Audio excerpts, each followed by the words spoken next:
It is 11 in the evening.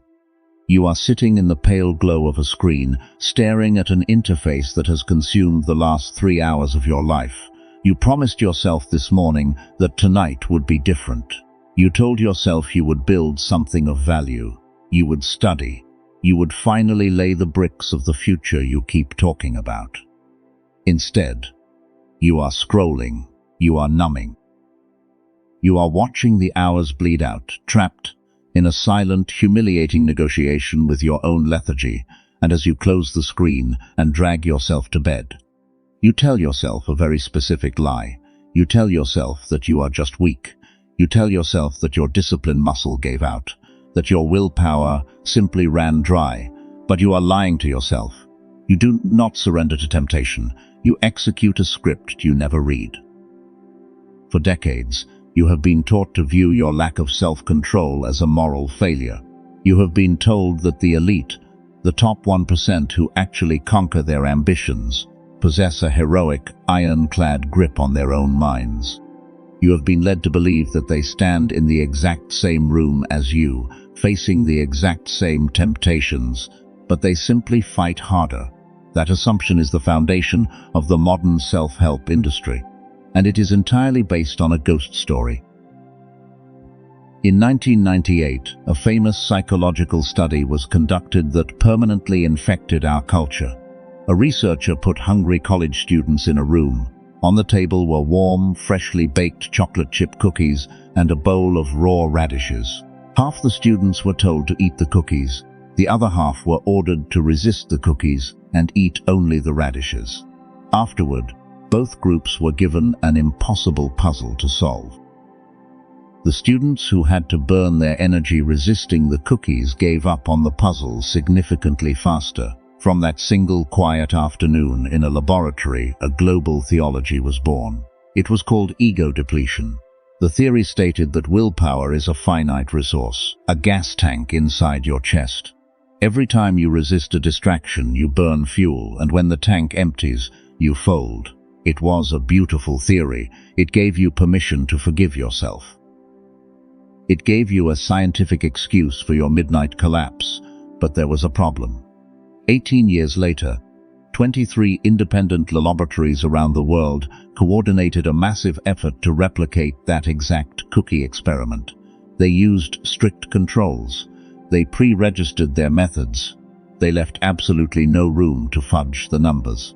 When the data came back from all 23 labs, the combined effect size was 0. The phenomenon did not exist. The gas tank is a fiction. So, when you collapse at the end of the day, you are not running out of fuel. Something else is taking the wheel. Something with a perfectly calibrated design. The clearest and most terrifying evidence of what that something actually is did not come from a laboratory with cookies. It came out of the jungles of Vietnam, buried in a set of numbers that the United States government spent years refusing to believe. By 1971, the American military was facing a crisis they could not speak about in public. Heroin had saturated the enlisted ranks in Vietnam. It was cheap, it was nearly pure, and it was everywhere. Congressional investigators at the time estimated that a staggering 20% of American soldiers were actively addicted, not experimenting, chemically dependent. The projections in Washington were apocalyptic. Hundreds of thousands of deeply addicted, traumatized young men were about to be loaded onto transport planes and dumped back into American cities. Every clinician and addiction specialist of the era knew exactly how this story was supposed to end. The standard medical consensus held that heroin addiction was practically a life sentence. Relapse rates for treated addicts ran well above 90%. The country braced for a lost generation. A psychiatric researcher named Lee Robbins at Washington University was granted access to track these soldiers as they returned to the States. The data she collected broke the entire medical establishment. In the first year back on American soil, the relapse rate among these heavily addicted soldiers was not 95%. It was 5%. The overwhelming majority of these men who had injected pure narcotics daily, Men who met every clinical definition of absolute physical dependency simply stopped. There were no expensive rehabilitation clinics. There were no 12-step programs. There was no white-knuckled, agonizing moral war within their own souls. They just stopped. When Robbins published her findings, the scientific community attacked her. A massive portion of the field simply refused to accept the data. They assumed her numbers had to be fraudulent, because if the numbers were real, their entire theory of human behavior was wrong. But the numbers were real. The theory was wrong. What changed for those soldiers was not their moral character. What changed was not their resolve, or their sudden discovery of discipline. What changed was the room. Their addiction was never just about the chemical, it was welded to the ambient temperature of the jungle. It was tied to the suffocating boredom, the ambient terror, the smell of the barracks, the specific faces of the men they served with. The craving was a physical response to a highly specific physical environment. When you took the man out of that sensory lattice and placed him in a quiet suburb in Ohio, the craving had absolutely nowhere to anchor itself. The environment did not just influence the appetite. The environment was the appetite. Now, take that terrifying realization and apply it to your own life. Your environment is not a passive backdrop to your choices. Your environment is an active instruction set. When you walk into your bedroom, see the familiar sheets, and feel the familiar weight of the phone in your hand, you are experiencing a craving that you think is a personal choice. You view your inability to put the screen down as a moral failure, a weakness in your spirit. It is closer to a machine executing a line of code. The room is pressing the button. You are merely supplying the hands. You have spent your entire life believing your cravings were a reflection of your soul. But what if your desires were never yours to begin with? What if they were installed? The reason we dissect human psychology here is not to give you another comfortable excuse. It is to give you sight. Most people use psychology to diagnose their flaws so they can justify staying weak. We use it to map the board so we stop being played. If you are still watching, you already know the mainstream narrative is a trap. I appreciate the time you invest in this channel and the quiet, deliberate support you provide. It proves there is still an audience for the cold truth. Now, let's look at how the cage is actually built. If an accidental environment, a damp jungle or a quiet suburb, can dictate the severe chemical dependency of a soldier, you must ask yourself a deeply uncomfortable question. What happens when the environment is not an accident? What happens when the room is built on purpose by people who understand your nervous system far better than you do? To understand the invisible architecture around you, we must look at a deeply unsettling experiment published in 1948 by the behavioral psychologist B.F. Skinner. Skinner placed hungry pigeons inside automated boxes. He programmed a mechanical dispenser to drop a small pellet of food into the box exactly every 15 seconds. The delivery of the food was entirely automated. It operated on a rigid timer, completely indifferent to anything the pigeon was doing, but the birds did not know that. Within a few days, 6 of the 8 pigeons developed bizarre, elaborate rituals. One bird would endlessly turn counterclockwise circles between feedings. Another would repeatedly thrust its head into the upper corner of the cage. 2 others developed a pendulum-like swinging motion of their heads and bodies. The birds performed these neurotic behaviors with absolute, frantic commitment, repeating them thousands of times. The reason was brutally simple. Whatever random movement the bird happened to be making in the exact second before the timer dropped the food got stamped into its nervous system. The bird could not tell the difference between coincidence and causation. It assumed its arbitrary dance was conjuring the food, so it built a religion out of an accident, and it defended that religion with its body. Now, turn that lens onto your own day. Look at the automatic reach for your phone. The exact second a conversation goes quiet. Look at the specific drink you pour at the specific hour of the evening. Look at the habitual check of the exact same 4 apps, in the exact same sequence, every time you sit down at a desk to work. You experience these loops as personal preferences. You call them your personality. You defend them as harmless choices you make to unwind. They are stamped-in accidents. At some point in your past, a moment of relief, a distraction from anxiety, or a cheap hit of dopamine happened to arrive within milliseconds of that behavior. And the primitive machinery underneath your prefrontal cortex, machinery that is far older and far blinder than your high opinion of yourself, welded the action and the reward together. You did not decide any of it. You inherited it from a slightly more tired version of yourself who simply wasn't paying attention. But Skinner's pigeons were the victims of a random, indifferent timer. The tragedy of your life is that the timer controlling you is not random at all. In 1997, a researcher named B.J. Fogg founded a laboratory at Stanford University. He coined a term that should have triggered a global ethical panic, but instead was quietly absorbed by the corporate world. He called it Captology. It is the formal study of computers as persuasive technologies.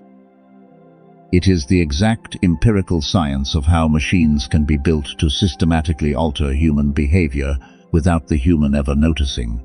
Fogg developed a behavioral framework based on 3 variables. For any behavior to occur, 3 elements must converge at the exact same millisecond: motivation, ability, and a trigger. The elegant Machiavellian insight that emerged from this laboratory was that motivation is a trap. Motivation is incredibly expensive. It requires emotional energy. It fluctuates wildly with a person's mood, sleep cycle, and diet. The architects of your digital environment realized that trying to convince you to use their product was a waste of resources. Instead, they focused entirely on the other 2 variables. They made the behavior completely effortless. And then they placed a trigger precisely where a distracted, exhausted person would inevitably stumble over it. This is the lethal architecture of the device sitting in your pocket right now. The designers systematically removed every ounce of physical friction. They eliminated pagination so you never have to make the conscious choice to click to the next page. The feed just infinitely populates, dragging you downward. They reduced the physical effort of engagement to a micro-movement of your thumb. And then they deployed triggers, push notifications, red badges, haptic vibrations that are mathematically calibrated to hit you at the exact moments in the day when your cognitive resistance is predictably at its lowest. The morning commute, the lull after lunch, the quiet, lonely isolation of 11 at night. You think you are fighting a moral battle against your own laziness. You are not. You are bringing a fragile, finite amount of human attention to a war against thousands of engineers whose sole professional mandate is to harvest your focus, manipulate your dopamine, and sell your compliance to advertisers.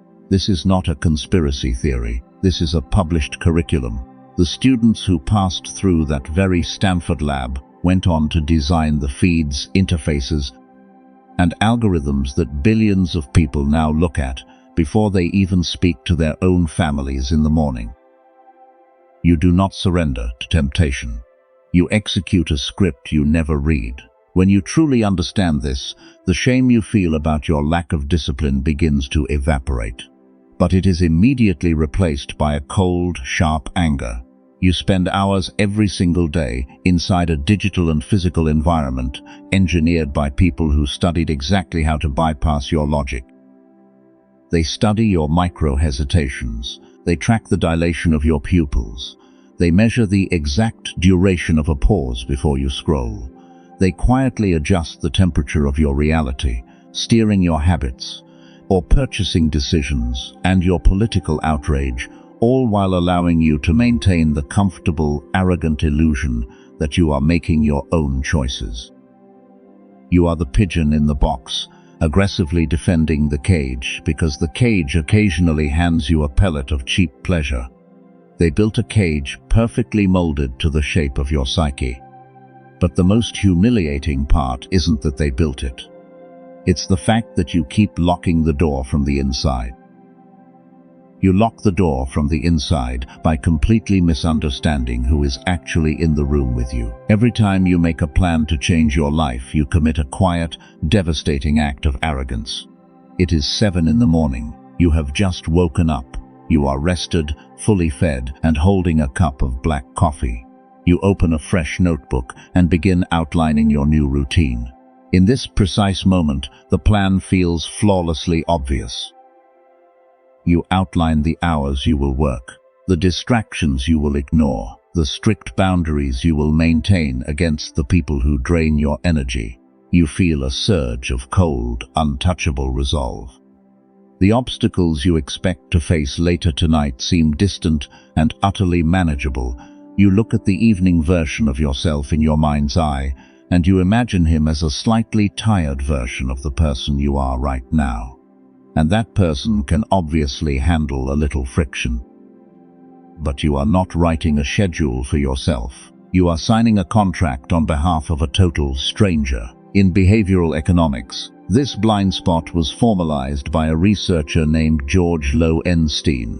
He called it the hot-cold empathy gap. The premise is a biological absolute. When a human being is in a cold state, meaning calm, unaroused, completely unstressed, and satiated, the brain is structurally incapable of simulating its own hot states. It is not unwilling.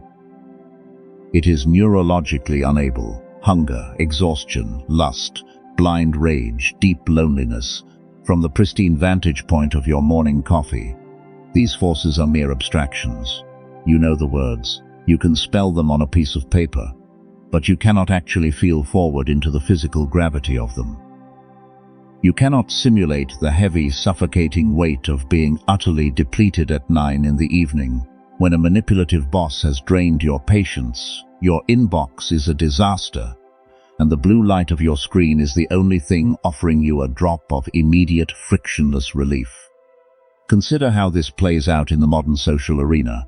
You promise yourself you will not reply to a toxic ex, or you swear you will not engage in the petty status games orchestrated by your co-workers. In the safety of your own apartment, unbothered and calm, setting that boundary feels entirely effortless. You are in a cold state, but fast forward to a Tuesday afternoon. You are severely underslept. A colleague has just subtly undermined you in front of a client. Your cortisol is spiking. Your nervous system is flooded with defensive chemicals, and right in that fragile, hyper-aroused window, the passive-aggressive text message arrives. The person reading that message is not the person who made the morning promise. The cold state strategist has been violently ejected from the driver's seat. The hot state survivor is now at the controls, and the survivor only cares about relieving the immediate psychological pressure. So you send the angry reply. You engage in the drama. You take the bait.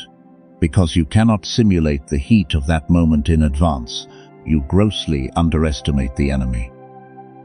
Every promise you make to yourself is drafted by a naive politician who has never seen combat. And when the hour finally arrives, the politician is nowhere to be found. A desperate animal is standing in his place. This is the exact moment where the reality of your failure must be permanently reframed. You have always looked at your late-night collapses or your broken boundaries as a run of bad luck or a tragic lack of character. You think your failure to stick to the plan means you are broken. It does not.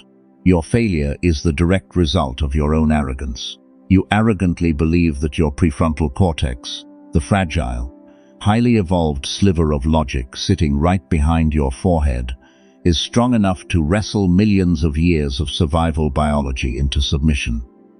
You think that because you are intelligent, you can simply outthink your own exhaustion. It is a profound lack of respect for the machinery of your own body. When the hot state hits, your logic does not just weaken. It evaporates. The ancient reptilian architecture of your brain takes total control, searching desperately for the fastest route to comfort, safety, and dopamine. and it will use your own intelligence against you, rationalizing the surrender with 1,000 brilliant excuses that your morning self could never have anticipated. And then comes the morning after, the hangover of defeat. You wake up, survey the damage, and you feel a crushing wave of shame. You hold a silent tribunal in your head, indicting your own soul, concluding that you are fundamentally undisciplined, weak, and unworthy of the life you want. Listen to this next part very carefully. Your shame is not a moral victory. Your shame is not a sign that you have a good conscience. Your shame is exactly what the system requires from you. An ashamed person is a docile person. An ashamed person feels small, powerless, and profoundly worthless. And what does a human being do when they feel completely worthless? They do not build empires. They do not challenge the power dynamics of their workplace. They do not demand more from the people who use them. They retreat.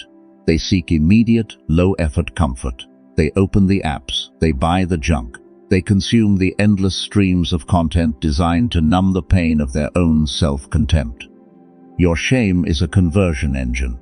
It converts your ambition into compliance. The architects of your environment do not care if you hate yourself while you scroll, as long as you keep scrolling. They do not care if you despise the drink in your hand, as long as you buy it. By internalizing the failure, by blaming your own soul for a biological mismatch you deliberately stepped into, you let the real enemy completely off the hook. You must stop playing this rigged, pathetic game. You must stop sending the morning version of yourself to fight an evening war. The moment of temptation is not a test of your strength. It is the absolute losing position. By the time you are standing in front of the object, negotiating with yourself about whether or not to indulge, the battle is already over. The environment has triggered the hot state. Your biology has overridden your logic, and the outcome was decided hours before you even realized you were fighting. You are trying to fight gravity by standing at the edge of a cliff and simply deciding not to fall. To become truly dangerous, to step out of the cycle of arrogant planning and shameful defeat, you must radically alter your approach to your own mind. You must treat your future self not as a trusted ally, but as a compromised liability. If the version of you that makes the plan is structurally incapable of surviving the war, the solution is not to try harder. The solution is to remove that version of you from the battlefield entirely. You must begin to view your future self with the cold, unforgiving calculation of a military strategist. You must stop treating the hot state version of you as a friend who can be reasoned with, and start treating him as a hostile combatant who cannot be trusted. Thomas Schelling understood this better than anyone. Schelling won the Nobel Prize in Economics for his foundational work on nuclear strategy during the Cold War. His entire career was built on studying the mathematics of commitment between heavily armed enemies who were entirely incapable of trusting each other's promises. But in 1980, he wrote a strange, quietly humiliating essay about a much smaller war, his own inability to quit smoking. Schelling noticed that his internal struggle to put down the cigarettes was structurally identical to the geopolitical standoffs he analyzed for the military. There were two parties involved. There were conflicting goals, and neither party could trust the promises made by the other. The only difference was that both parties were him. The morning version of Schelling wanted health and longevity. The evening version of Schelling wanted nicotine, and was willing to sabotage the morning version's life to get it. His conclusion was the exact same conclusion all great strategists eventually reach when faced with an untrustworthy opponent. When you cannot trust the other side to keep its word, you stop relying on negotiations. You stop relying on promises. Instead, you alter the terrain. You destroy your own options in advance, in broad daylight, so that the future version of you inherits a board where the bad move has already been physically removed. In clinical psychology, this tactic has a formal name: analemchy, A psychiatrist who runs the addiction medicine clinic at Stanford University calls it self-binding. Self-binding is the deliberate construction of physical, spatial, temporal, and categorical barriers placed strictly between a person and their compulsion. You do not build these barriers because they make you stronger. You build them because they make the hot state version of you completely irrelevant to the outcome. The distinction between those two ideas is the difference between an amateur and a professional. Amateurs pray for the strength to resist the device on their desk. Professionals put the device in a timed lockbox in another room, lock the door, and walk away. One approach relies on the fragile hope that your character will suddenly improve. The other approach relies on the cold, mechanical certainty of engineering. To master self-binding, you must reverse engineer the trap that was built for you. If the architects of your digital environment made distraction entirely effortless, your counter-move is to flood that pathway with agonizing friction. You decide in the cold state, and you execute your defense in the material world. You do not merely delete an app. You scramble the password and give the recovery phrase to someone who lives in another city.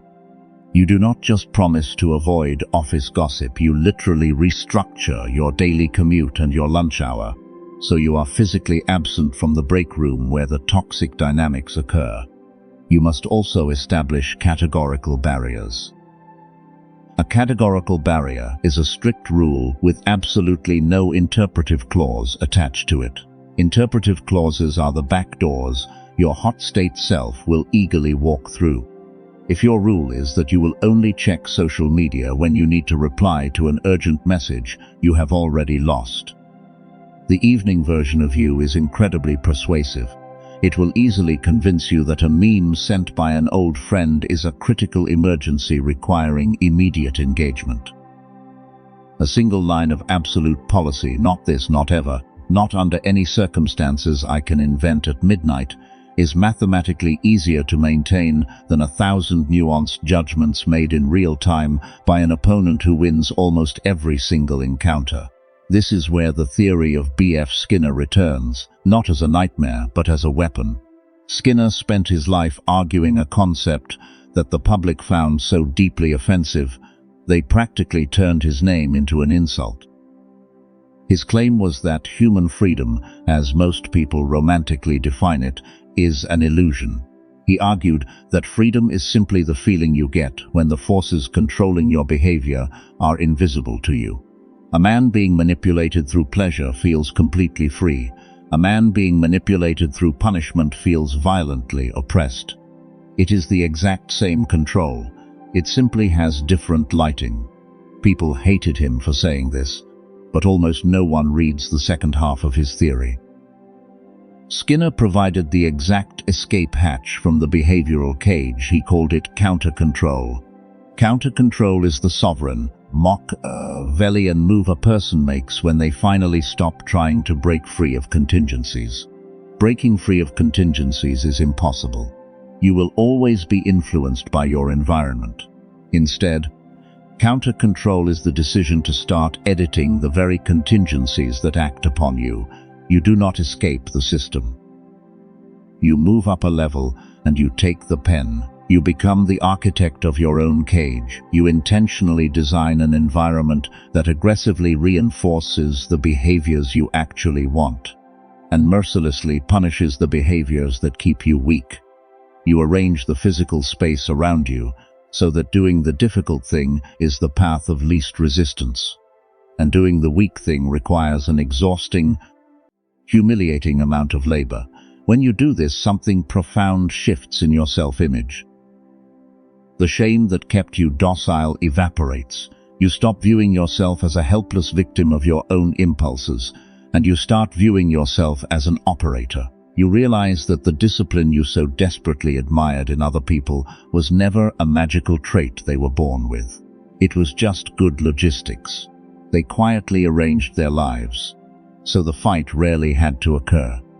By mastering self-binding and counter-control, you have fundamentally changed the rules of engagement. You have learned how to build walls against your own impulses, and you have stripped the environment of its power to hijack your biology. But walls are only defenses. To truly master the game, you must learn how to bankrupt the enemy. You must first understand exactly how the enemy profits from your desires. In the ancient world, Musoni's Rufus, a prominent Stoic philosopher, was exiled by the Emperor Nero to an inhospitable barren rock in the Aegean Sea. Instead of breaking, he adapted. He found water. He taught his students the practice of ascesis, the deliberate, methodical training of physical hardship. He instructed them to practice sleeping on the cold ground, to eat plainly, to tolerate brutal temperatures, and to work relentlessly when every fiber of their being wanted to rest. But he did not teach this because he believed suffering was holy. He was not a priest preaching virtue, he was a strategist teaching leverage. Musoni understood a dark fundamental law of human nature. A man who has already survived. A thing cannot be threatened with it. Pull that concept out of the ancient world and look closely at the modern power dynamics in your own life. Every appetite you cannot refuse is a highly visible price tag stamped on your forehead, and it is completely legible to anyone who bothers to look. The employee who desperately needs the hollow praise of a manager can be perfectly steered by the strategic withholding of that praise. The person who needs the 7 o'clock drink to decompress will make compromised, exhausted decisions at 6:30 that entirely serve whoever controls their time. The individual who is addicted to the cheap validation of social media can be easily manipulated into endless outrage and compliance by the algorithm feeding them. Your uncontrolled preferences are a control panel, and all the buttons are facing outward. The deliberate deprivation the Stoics practiced was never about morality. It was about pricing. By actively stripping themselves of comfort, they were aggressively raising their own market value. They were making themselves entirely too expensive to buy. Marcus Aurelius, the Roman emperor, who had unlimited access to every imaginable luxury the ancient world could manufacture, kept a private technique in his journals to ensure his control panel remained entirely out of reach. He developed a method for aggressively stripping the psychological glamour off of his own desires before they could get their hands on him. When presented with something his appetite pulled toward, he would forcibly describe it without the cultural story attached to it. The majestic imperial purple robe was not a symbol of supreme power, it was just sheep's wool stained with the blood of a dead shellfish. The exquisite vintage wine was not a luxury, it was just the fermented juice of crushed grapes. The lavish roasted meat was just the burnt corpse of an animal. It sounds petty, almost cynical, until you try it on your own compulsions. Desire does not run on the physical object itself. It runs on the narrative. It runs on the story of what possessing the object will mean about your status, or the imagined relief you will feel in the exact seconds after you consume it. Kill the narrative, and the object is revealed as absurdly small, almost pathetic. That urgent, glowing notification that sends a spike of adrenaline through your chest. It is just a tiny bulb of light behind a piece of glass, signaling a message from someone who was not even thinking about you when they pressed send that processed food you crave. It is just artificially flavored chemical paste designed in a laboratory to hijack your taste receptors. The sovereign move is not to suppress the wanting. Suppression is a fight, and as we have established, fights are the losing position. The move is to completely bankrupt the wanting by describing it with ruthless, mechanical accuracy. You remove the glamour, you kill the story, and when the story dies, the desire dies with it. But neutralizing your weaknesses is still only half of the equation. To truly become untouchable, you must weaponize the very thing that most people run from. You must weaponize effort itself. In 1992, a behavioral psychologist named Robert Eisenberger published a deeply profound theory called learned industriousness. Through decades of observation, He noticed a fascinating phenomenon. If you take a group of subjects and strictly reward them only when they complete difficult, high-strain, complex tasks, something inside their nervous system permanently shifts. When you later give them completely new, unrelated tasks, they persist dramatically longer than anyone else. Eisenberger discovered that effort is not just a cost you pay to get a result. Effort is a sensation. It is the felt experience of physical and cognitive strain, and just like any other sensation, it can be conditioned. If you reliably pair the sensation of intense strain with a reward, the strain itself begins to carry the reward value. The friction, the frustration, the deep unpleasantness of the work stops being a deterrent. It becomes the exact signal your brain looks for to know that something good is happening. Industriousness, the relentless drive that you have spent your life envying in others, is not a genetic trait. It is a conditioned response. It can be installed. Right now, you live in the exact inverse of this condition. If your last few years have been a cycle of starting projects and failing, of intense bursts of motivation followed by heavy silence and no visible payoff, your nervous system has learned a very specific tragic lesson. It has learned that difficulty predicts absolutely nothing. So it automatically routes you away from difficulty before you even have a conscious thought, the exact same way your hand violently recoils from a hot stove. You did not decide to avoid hard things. You were systematically trained to avoid them by a series of outcomes you failed to control. To reverse this, you must deliberately retrain the machine.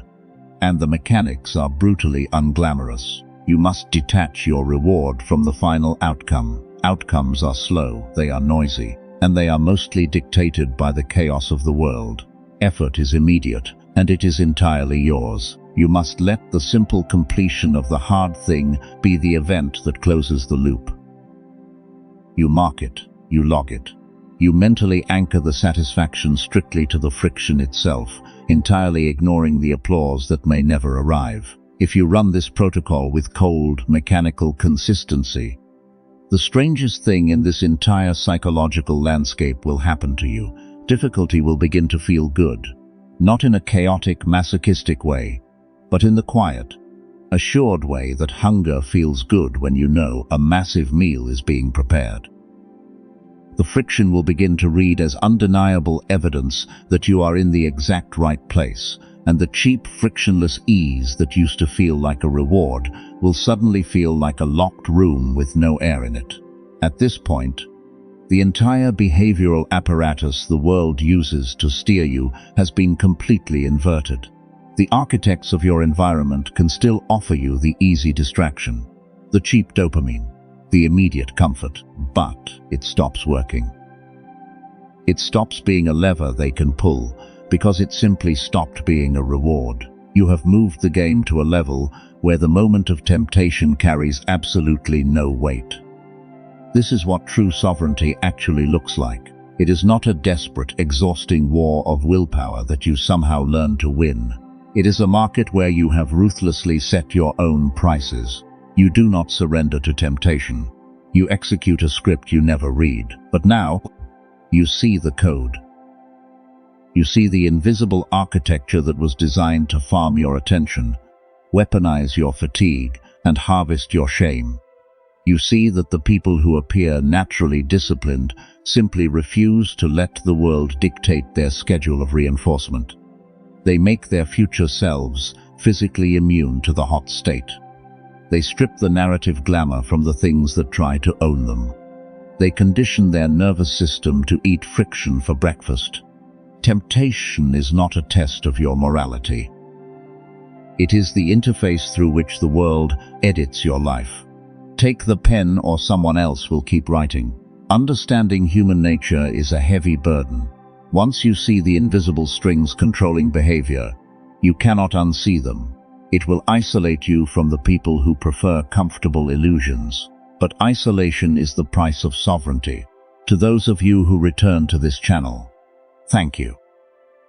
Your continuous support allows me to build this library of leverage away from the noise of the internet. If this material sharpened your perspective today, take it and use it quietly. Do not announce your strategy to the world. Just execute it. I will see you in the next one.